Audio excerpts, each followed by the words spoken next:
Welcome student in are के study channel. जैसा कि हमने लास्ट लेक्चर में बताया था बेसिक ब्लॉक डिज़ाइन करना, उसके बाद जो एग्ज़ाम में मोस्ट इम्पोर्टेंट चीज़ें आती हैं डेट इज़ कोड ऑप्टिमाइजेशन हम स्टार्ट करते हैं टेक्निक्स। तो कोड ऑप्टिमाइजेशन के अंदर हमें मेनली 2-3 चीज़ों का विशेष ध्यान रखना पड़ेगा। वो क्या?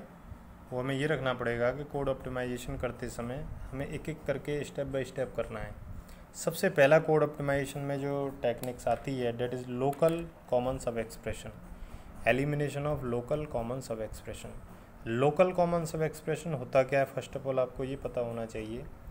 The local common sub expression is that सब expression which is eliminate with in A block.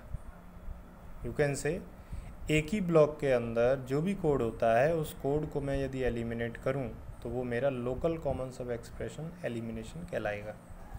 अब सबसे मेन मोस्ट इम्पॉर्टेंट बात ये है, यहाँ पर मैं आपको एक बार बेसिक ब्लॉक दिखाता हूँ जो हमने लास्ट लेक्चर में बनाए थे।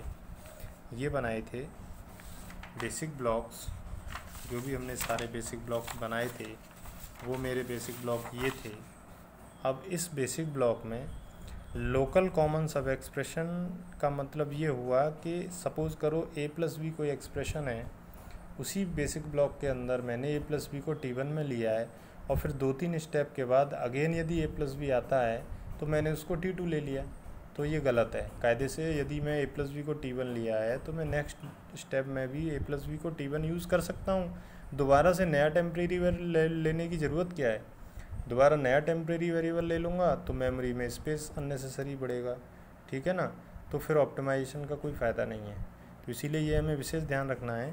तो हमारा B1, B2, B3, B4 तक तो कोई ऐसा एक्सप्रेशन नहीं है जो हमने सेम एक्सप्रेशन को नोटेशन अलग दिया हो।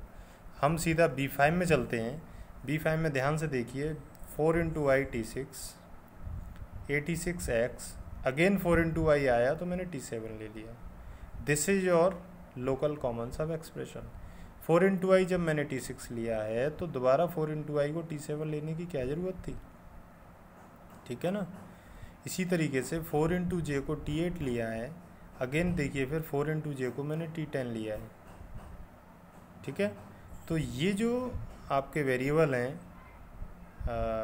T7 एंड T10, ये आपके एलिमिनेट हो सकते हैं, इनको हम हटा सकते हैं। इस तरह के वेरिएबल आपके लोकल कॉमन सब एक्सप्रेशन के अंदर आते हैं, तो यही हमें हटाना है। तो हम इस एग्जांपल पर चलते हैं। लोकल कॉमन सब एक्सप्रेशन में मैंने ये B5 का ब्लॉक ले लिया, क्योंकि B5 में ही है लोकल कॉमन सब एक्सप्रेशन। मैंने B5 ब्लॉक को यहाँ पर ड्रॉ कर लिया, वहाँ से उठा के वही सब सारी चीज़ें लिखी हुई हैं। अब मैं इसमें देखता हूँ 4 × I date is assign to T6, 86 x = 86, T7 4 × I, तो ये आपका एक्स्ट्रा कोड है देखा जाए तो, और आपका एक ये वाला एक्स्ट्रा कोड है, ठीक है। ये हमें एलिमिनेट करना है। तो एलिमिनेट करने के बाद कैसे करेंगे हम? T6 4 × I, x = 86, T7 तो हट गया। जब T7 हट गया तो आपका 87 भी हट गया। 87 की जगह मैं क्या यूज़ करूँगा? 86। तो 87 की जगह मैं क्या करूँगा? ये वाला कोड हटने के बाद 4 × J T8 रहेगा, T9 88 रहेगा, ठीक है।